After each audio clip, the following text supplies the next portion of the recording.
later in that story, that same day when my dad passes, I realized that my eyes had been on my dad the whole time.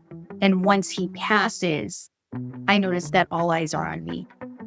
So now my brothers are looking to me, and immediately in that moment, I feel the shift happen. It's visceral. Like, no. I'm not in charge. I am leading those now in my charge. And it was this fundamental shift that I can't even begin to describe.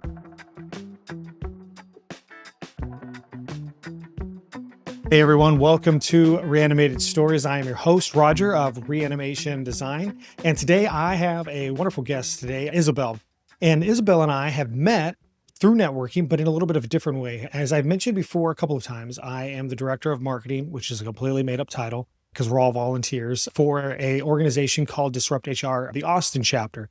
And I had met Isabel through there. She was a speaker. They're talking to a group of HR professionals, C-suite executives, business owners, entrepreneurs, all that sort of stuff. And it's a really cool event. So if you're in HR, and we'll kind of talk about a little bit about that as we go on, Disrupt HR is a really cool event. They probably have one in your city, but we're not here to talk about HR. This is not like this isn't an ad for it necessarily.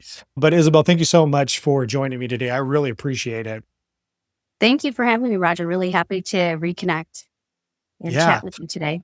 Yeah, I'm really excited as well. You know, it's funny because we had done another podcast when you had spoke at, was it Houston? No, I think it was for Austin. Yeah. Yeah. Okay. Yeah. They had asked me, hey, can a couple people do some podcasts? Because we're going to throw it on because Disrupt HR has one for the Central Texas area. And so just enjoyed chatting with Isabel, and we've chatted again since then, and even a little bit there when you had spoken. And so that was just a wonderful conversation. And I was like, hey, I want to have Isabel come in just because of the knowledge that she has in the space of what she does. So Isabel, without further ado, tell us a little bit about yourself and what you do. Well, I'll start with the day job because I feel like that's my fun way to share what I do. So I like to say I help very rich people make their yacht payments. But really that means I focus on the base bonus and equity for the top 10,000 leaders of a place that employs 800,000 people globally. I feel like these days, I never really realized how big of a job that is until I started explaining it that way, because I learned when I said executive compensation, people would be like, what on earth is that? So the day job is an executive compensation. And then my nightly passion project, I established a founder of a company called I Owe It To You. And what I Owe It To You is a brand around speaking and workshops, particularly at the leadership level. And I am now starting to dip my toe into the idea of branding myself. Someone you and I know, both, Joseph Coe, had said, you need a brand, you need something, you got to be something. And, he's the empathy guy. And I was like, well, I don't really have anything, but maybe, I don't know, I'm like the thrifted leader. Oh, and yes. So now I'm going through this idea, and I'm having people take a journey with me there on LinkedIn on testing out this idea of being the thrifted leader. And what that means to me is the idea that the best things in life come secondhand, whether we're talking about leadership lessons that I learned from one of my favorite bosses, Rich, or that's this amazing shirt that I picked up for $10. It's 100% silk at the thrift store. And so that's kind of the things that I am up to and working on these days. That's cool. Wow. Okay. There's a lot of things I want to chat about in it. The second one, I was like, that makes more sense now. I'd seen you do that. Okay. So really quick. So let's talk about the day job for a second. So I like the framing in which you put that. So you help rich people, pay for their yachts. That's really cool. And that also really kind of speaks to how you present yourself in general, right? Because you can present yourself as like, well, I work at a company and I just help people make sure that their, payments are correct. And it's like, oh, okay, well, okay. Right. Right. But it's like, no, it's like, hey, I do that. Because what I love about that is that's something that we've talked about before on podcasts with other people, but also just branding, marketing in general, is that you want people to lean into that conversation, right? Mhm. Like, oh, wait, hold on, wait, what? Because one of the things that I thought of was when the Amazon guy, Jeff Yeah. Bezos, when he was like building his yacht or something like that, and where they were building it, they had to like open the bridge or something like that because they couldn't get it out, right? But it's like you kind of think of the yachts, right? And so Yeah. that's really cool. What so within that, you said that you're doing that for a company that employs that employs something. Did you say 800,000? Is that what you had said? 800,000 people globally. Within that 800,000 Yeah. is 10,000 leaders across the Wow. globe. And that's where all of my focus is, on those 10,000 leaders. Oh, that is amazing. Yeah. Yeah, that's really cool. So walk us through that. What does a company I'll be honest with you, I'm not really too sure now. I don't really talk to too many people in that world necessarily, but like is as a compensation leader, is that something that is a like that seems like that's going to be a pretty high end sort of position, but are there other people that are doing that as well? Or is that kind of like a position because of where you're at in the company that you're at? Is that kind of what you're doing there? Or is that something like, could I go to LinkedIn and look for that job? You can. Oh, okay. Here's the most people aren't going to go look for that job because you don't Yeah. know it exists. If Yeah. I think about the way that I love to explain it to people is, I am jealous of the kids who, when they were 5, started juggling, and they're like, "Oh, I want to be a juggler." And they went on to be in Barnum and Bailey, right? I never grew up thinking like, "Oh, I want to be in executive compensation and I want to help rich people make their yacht payments." I didn't even know the function existed, but it is a function that you'll find in HR where you have leaders, because you're talking about obviously the executive level in terms of pay, which is going to be different from how we might pay below leaders. Okay, no, that makes sense. But I mean, it's kind of, you think about it, it's like, oh well, I mean, yeah, how do they, yeah, how does that sort of thing work? It's like, yeah, you think like, oh well, they probably just get paid like everybody else, but they probably have obviously a much different compensation and probably stocks and everything else, and a little bit Yeah. messier in all that than just like a standard paycheck necessarily. So that's really cool. That is really cool. And yes, it is cool seeing people juggle. Well, I had never ever. I mean, I can do like two, right? If you give me like two Yeah. tennis balls, maybe I can juggle, right? But no, I can't. Yeah. Can't do. Can't do three. I'm like Goofy. Like when he tries to do it, it's like he throws it in and then he just like All over. completely. Yeah, it's all over the place. Yeah, yeah. Although I guess with AI now, I could technically do it. I just make it look like I'm doing. But yeah, no. You can do anything with AI. It's Yeah, I wild. know. Yeah, I know. Right. So actually, because you're Isabel, you are in Houston area, correct? I am. Hmm. Okay, yeah. Well, it's funny. So as of the time of this recording, San Antonio just lost game 4.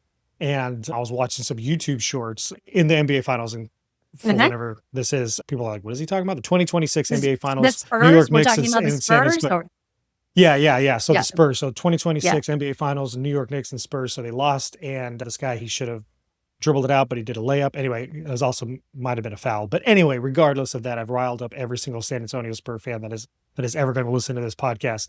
They started doing this thing, and I knew immediately that it was AI, right? Like I wasn't, Mm. like, oh, really, what happened? But they showed the super tall guy.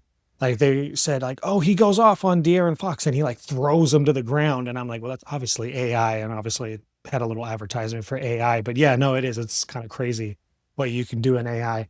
Which actually also brings me to my next one, because you said that you also are doing some speaking, which is how we originally met. Like we originally met through you doing Disrupt HR Austin.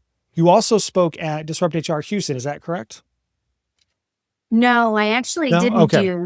just Austin. Yeah, Okay. Cool. Have you yeah. done any other, just not to throw you on the spot, have you done any other Disrupt HR, or was that really the only one that you did? That's the only one I've done so Okay. far. Cool. Yeah. Yeah. Well, fantastic job. That was still one of my Thank favorites you. Oh, thank that you. I've seen. I've seen quite a lot, but I've also seen some of your other stuff, and you are continuing to speak, and that's really cool. So tell us a little bit about that, what you're doing within that space, because you're also bringing in what you do as your day job as part of that, right? Because I know you do a lot with leadership and confidence, because I remember that's what the talk was in Austin. So tell us a little bit more about that. Yeah. So, I mean, I'd like to do. the way that I think about the speaking piece is that it's a passion of mine. So, right, like I joked earlier about the juggling, but one of the things I've always enjoyed doing is running my mouth.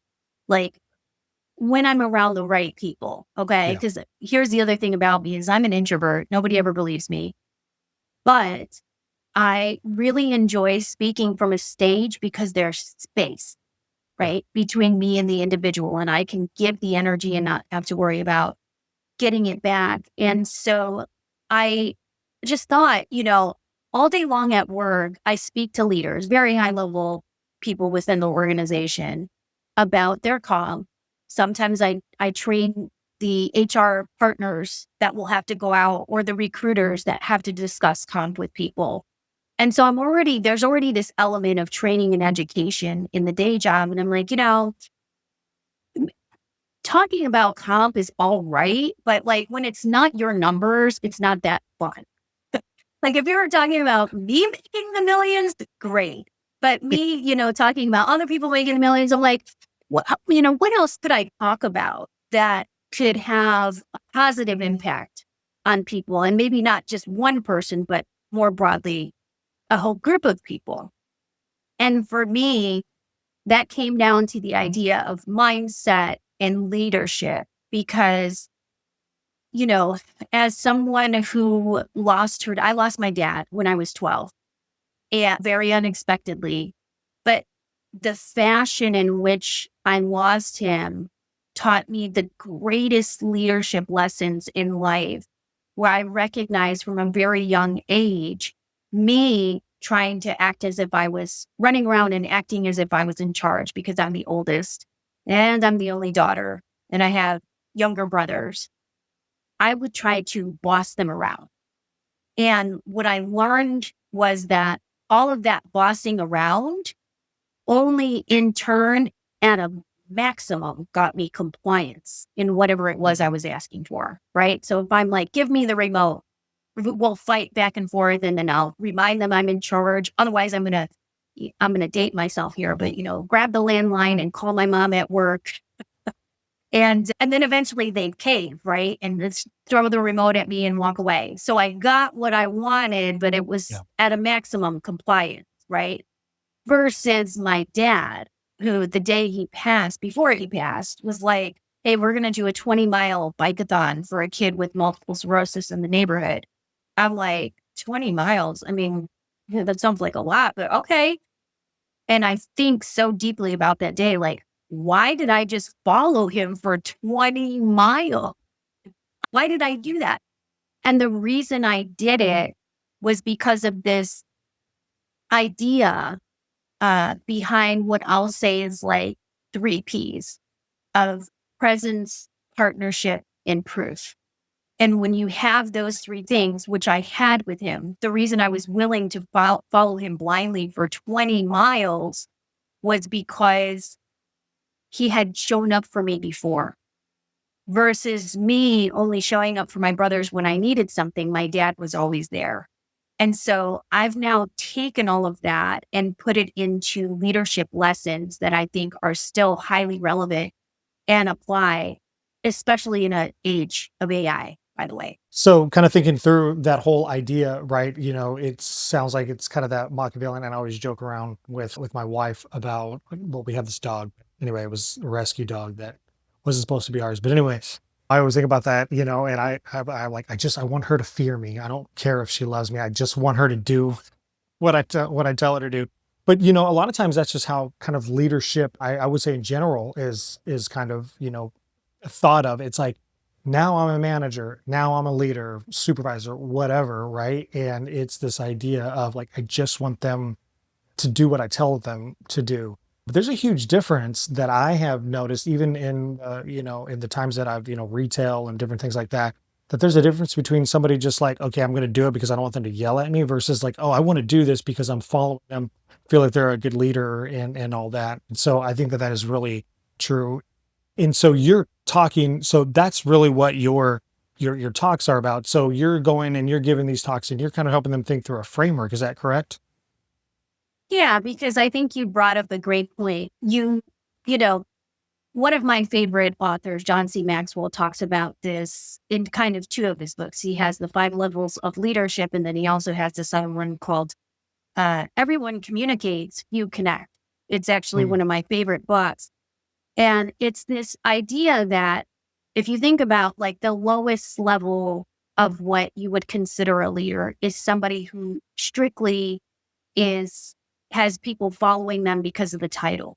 So that's mm, where you get the compliance and they're probably more yeah. authoritative and there's no relationship or anything there. It's just that I do what this person says because they have a title versus someone who's at a level 5 or even a 4, which is a great leader, meaning who cares? They may have a title, they may not, but you want to follow this person. And I brought up my former boss, Rich, probably one of the best leaders I've ever had. And why I talk about him so much is because he's the type of person where if he had ever texted me at or called me at 2 o'clock in the morning, I would pick up that phone call and I would say, Yeah. here, let me help you. What do you need? Versus, I will not share names, but I've had other disastrous leaders that I wouldn't at 5:01, I'm not answering their message or their ping. So it's just, it's this idea of building and being the type of leader that people want to follow. If you're just looking for compliance, sure, lead with your title. But if you're looking for influence and you're looking for people to follow you into the trenches, this is the type of leadership you need. Yeah, and that also, and that also speaks to culture and how you're trying to build something. If if you have people that are following just because it's like, oh, the supervisor says I have to do this, or the executive says I got to do this. Right, that's a very different product versus, and granted, you may believe in that product, right? You may believe like, oh, this is a really cool product, but you're just kind of following them in doing this thing versus like, man, I really enjoy this. I really enjoy this thing that I'm working on. On top of that, I also really enjoy the person that I'm working with. And I want to make sure that we do this thing and we do it right. I'm sure you've probably seen that in the workplace to where those are two very different things. Things get done because they have to versus things get done, yes, because they have to, but also because people are really enjoying doing what they're doing and who they're working for. I'm sure that brings a vastly different level of productivity and also in how that product, service, whatever it is that they're working on, vastly different ways. Yeah, I mean, you hit the nail on the head. I'll tell you this other thing working in comp. So now talking about the day job for a second. I also, one of the things that I do is when a leader is frustrated or when an individual is frustrated and ready to leave, I can tell you with certainly with 15 years in this job, people actually rarely ever leave for the money. Mm, 99% of the time, you're having to pay through the nose to keep them because there's a gap in leadership. And they don't, you said it, like you like the people you work for. Don't discount that for 1 second because that is huge. Like I said, I've had people that I will follow with in the trenches, even if it means I make a little less than what I'm making today. I will take that over going into an environment where I'm highly paid and also highly miserable. yeah. So that's the other thing is like, yeah, sure, you can get the work done, but the quality of work that you will get from people that follow you and believe in what you say and not just believe in the product or the service, but in each other. That's kind of the partnership piece, if you will, and kind of the framework I mentioned earlier is that when you have that level of trust, because that's really what it is, those people will follow you anywhere. And I just really quickly before I forget, want to tie that back because kind of the end piece of not the end piece, but the apex of that story about losing my dad and couldn't get my brothers to do anything. Later in that story, that same day when my dad passes, I realized that my eyes had been on my dad the whole time. And once he passes, I noticed that all eyes are on me. So now my brothers are looking to me and immediately in that moment, I feel the shift happen. It's visceral. Like, no, no, no. I'm not in charge. I am leading those now in my charge. And it was this fundamental shift that I can't even begin to describe, but just to set something as simple that day of instead of telling them to pass me the remote, it was, hey, what do you guys want to watch? Let's watch something together. And guess what they did organically? They passed me the Yeah. remote. Yeah. Yep. Yeah. That's, man, that is huge. How you just said that, now the eyes are on me. I'm not in charge, right? I'm leading. And those are two very, very Very different different. things. I mean, Yep. and you can see it in a ton of different things. You think of like a sports team, right? And Mm-hmm. the superstar, right? Versus like the team leader, right? Yeah. You think of basketball. You think even like in football. I was even thinking, as you mentioned, because I kind of glanced behind me and I was like thinking, because I'm a big comic book nerd, but you can think of the difference between like Batman and Superman, right? I would say just from, I'm gonna go really nerdy for a second, but in the comics, typically people will follow Batman, yes, because they respect him, but also because it's like, oh, he's got a plan for a plan for a plan for a plan, right? And people are like scared of him, right? So he's in charge, if you will.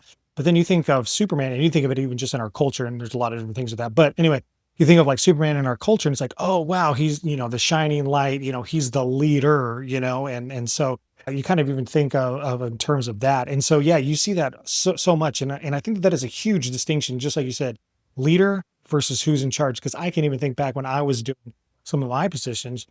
Yeah. There was a couple times where I was the person in charge. Right. And so thinking, Mm-hmm. okay, well, was I leading or was I just telling people what to do? Obviously you got to tell people what to do, when you're a leader, but there's a big difference in telling people to do because you're just trying to get them to comply versus like, hey, let's do this thing together. And yeah, that is huge. You had mentioned something that I also wanted to say, and see, we were talking about, you had mentioned like the leadership.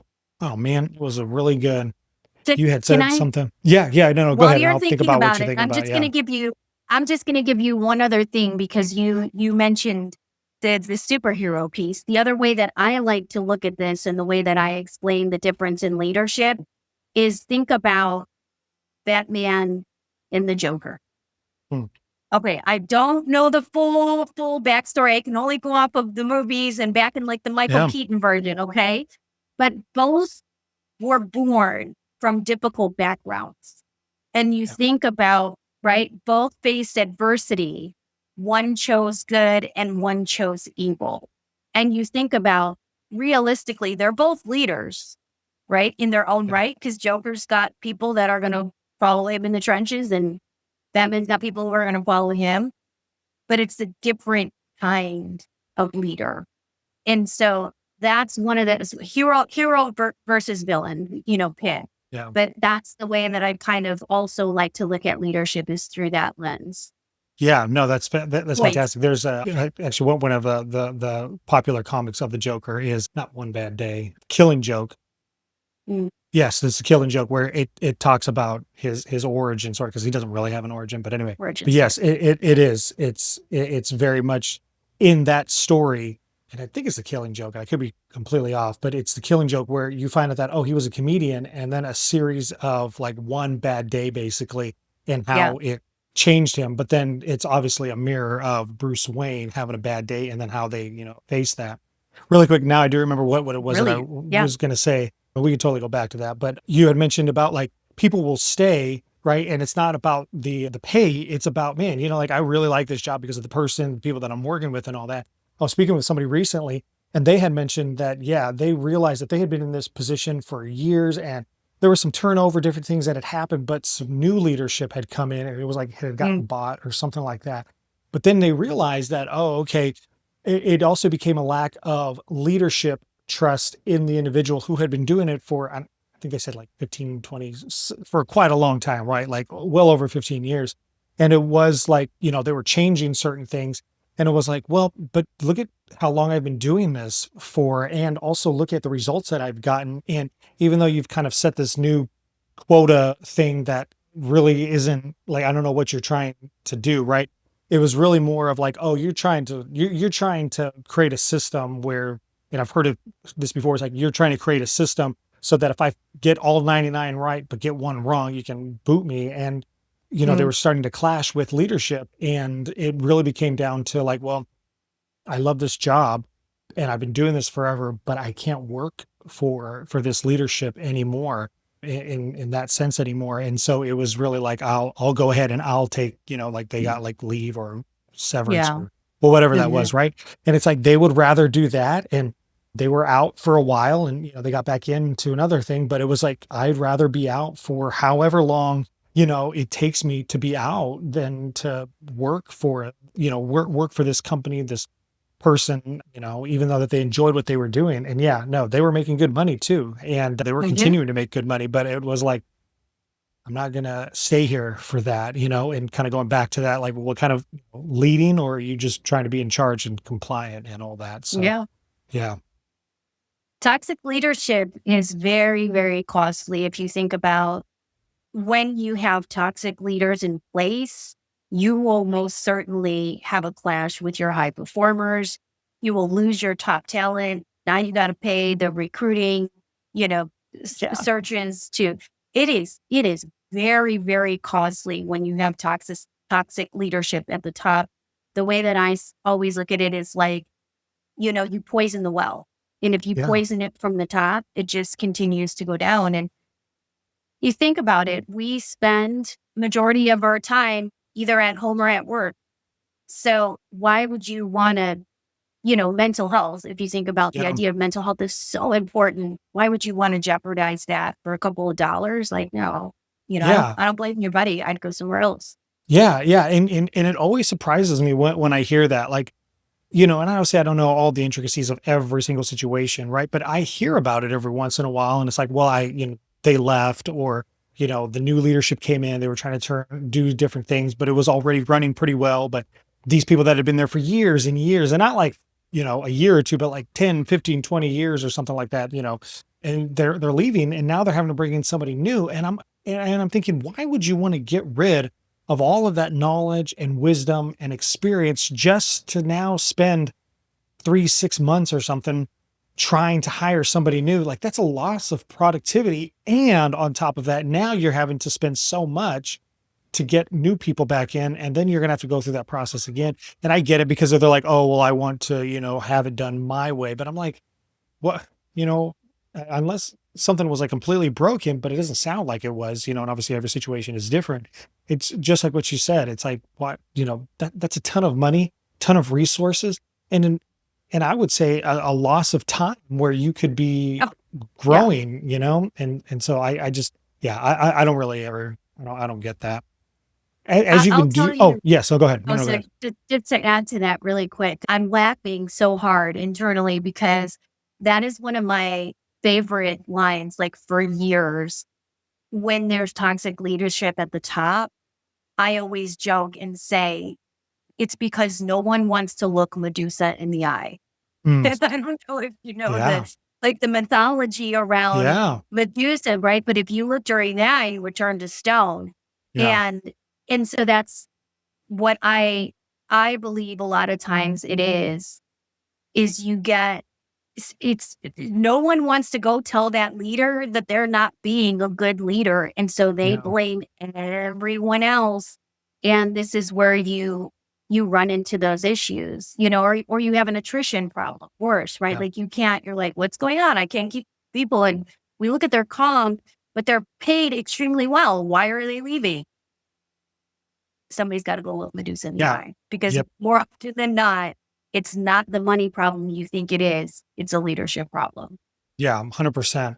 And Yeah. and as you're, so like you're obviously seeing this from like internally, but then you're also able to go speak, excuse me, on stages and kind of think about this with other leaders. Mhm. Is that part of like what you're doing internally as well as also externally sometimes? Like when you're speaking, are you kind of thinking through kind of that leadership? Like I said, when you did, and kind of going back to what you said, someone's got to look Medusa in the Mhm. eye. I remember you Yeah. had talked about it, Disrupt Austin, about confidence, right? And how, and Yeah. obviously, it was like AI and different things, but I always remember that, like, AI can do a lot of things, but it can't have the confidence, right? It can't, I mean, it can be confidently wrong, right?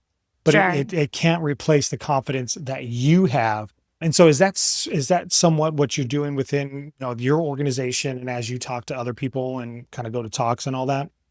Yeah, absolutely. I mean, you and I kind of chat a little bit about this before, where fundamentally, right, there's within the framework that I have in terms of leadership is the number one key piece. The number one key piece in confidence, in leadership, in life, and that is self-awareness. The people who are the most self-aware are undoubtedly going to be the most successful. Because if you can first take that hard look inward, it is going to change the external. So, on the confidence piece, yeah, absolutely. I mean, all of that is still very much an intricate part of what I teach and what I see on a daily basis. So for me, when I'm having difficult conversations with leaders, or sometimes maybe a team member is upset about something, there's always a part of me that takes the first step back to think about, okay, what am I doing? What am I saying? What am I putting out there? Going back to this idea of I like to tell people that so often in life, we think we're the observer, right? Like we see things through our lenses and we think that's how the world is.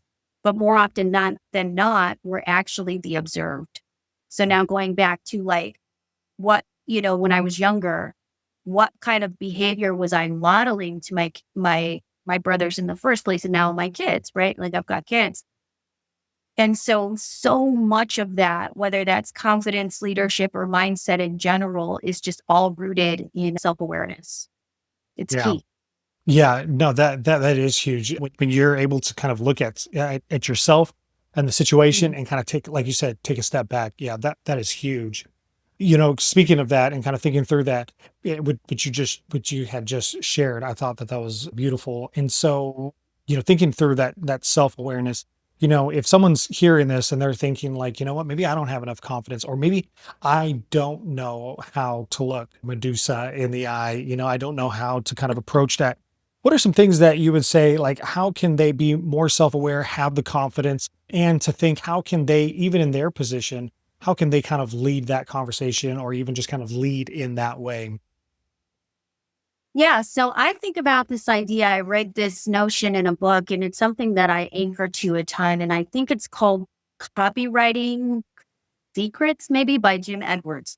Hmm. And the most profound piece in that entire book is this drawing that he has. And I actually replicated on a whiteboard in front of me, where most people, when they want what you're doing is talking about the idea of change, right? Whether that's they want to grow confidence, they want to grow in a lead as a leader, some element of change there, or they want to lose weight. You are stuck. Like if you imagine two cliffs and there's a gap in between that, there's where you're at and where you want to be. Most people are just stuck on the edge.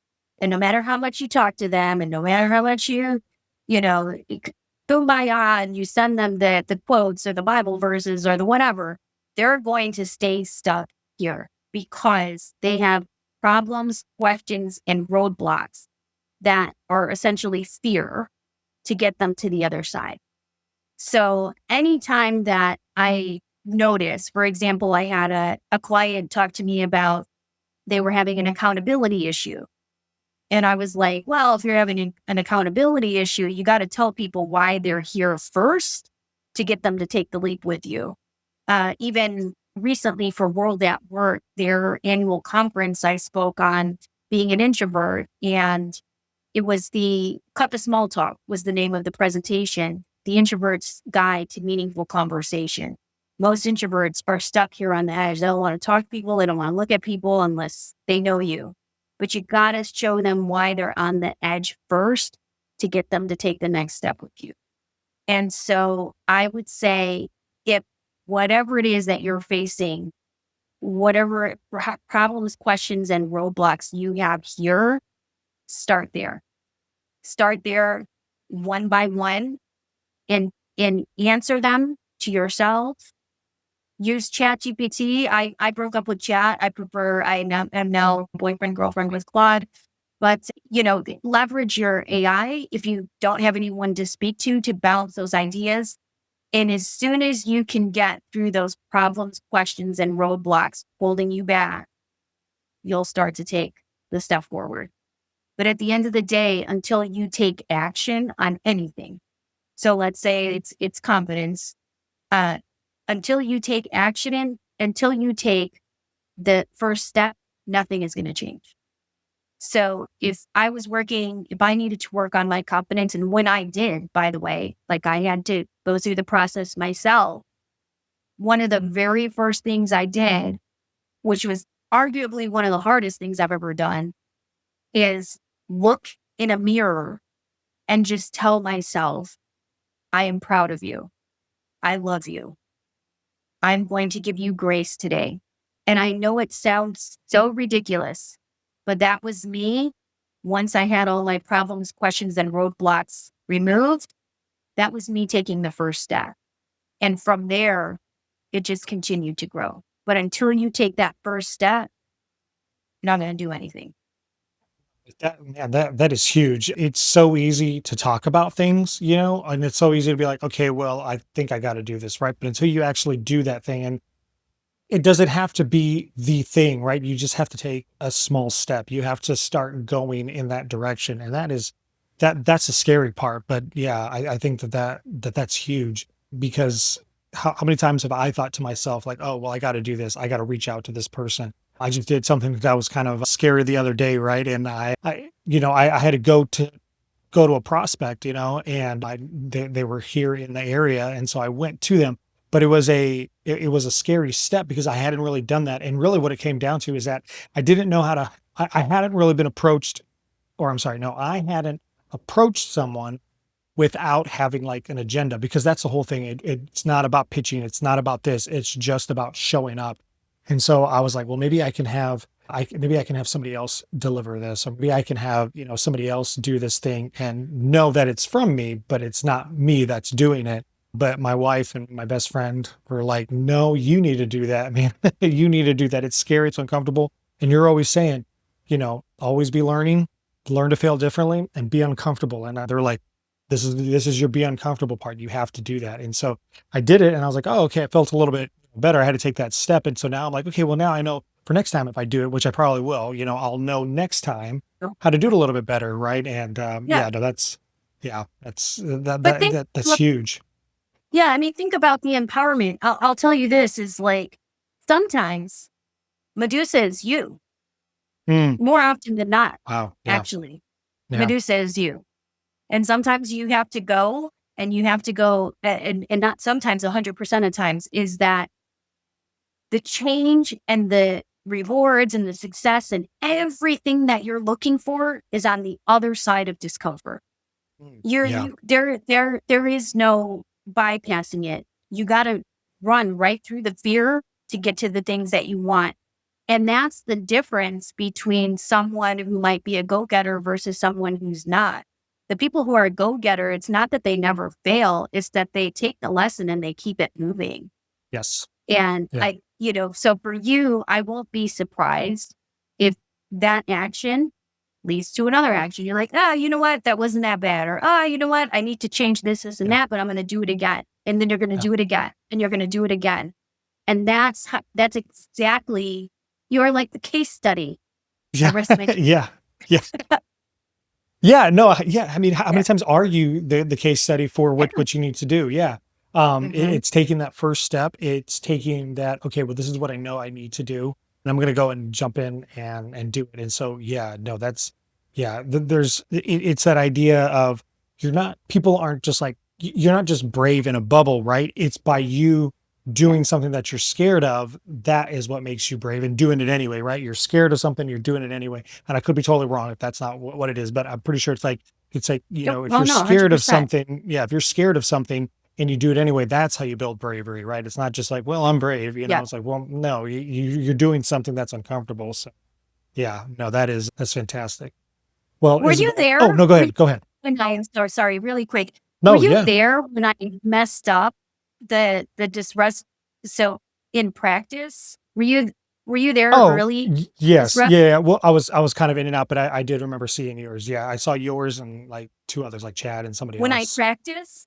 Yes. Yeah. Yeah. I was Yeah, in the I mean, back case there. in point, Yeah. I I had practiced for I mean, I had 3 weeks. I think everyone else had like 4 months. Oh, yeah. That's I right. Yeah. Yeah. That's yeah, I right. I I forgot about that. crammed and I was on the car ride from Houston to Austin repeating over Yeah. and over again, practicing, practicing, practicing. And they said, "Okay." Alberto said, "Go on the stage and Yeah. practice." And I'm like, "Yeah, okay, Yeah. I got this." I've been staying in my car for 3 hours.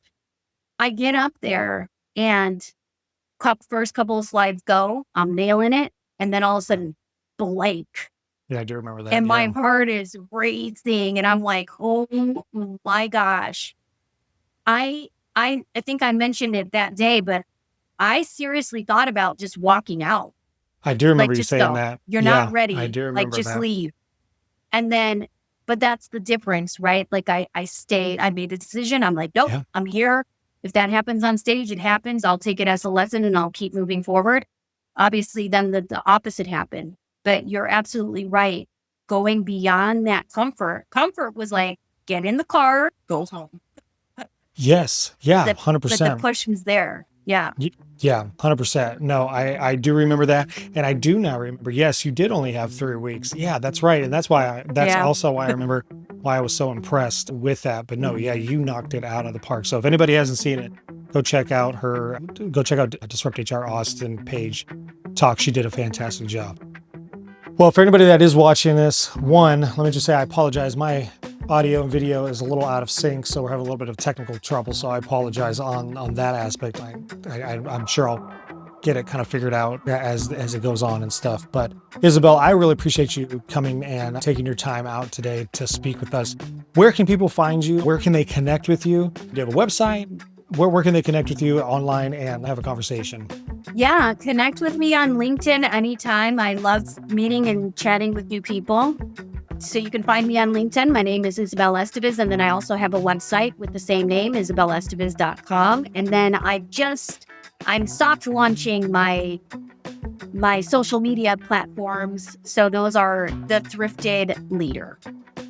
Awesome. Cool. And we will have all of those in the show notes Yeah. as well. So, Isabel, thank you again so much for Thank coming out. you. I hope that people enjoyed that. I hope they reach out to you, and I will definitely chat with you again. All right. So thank you so much for having me. Love doing this.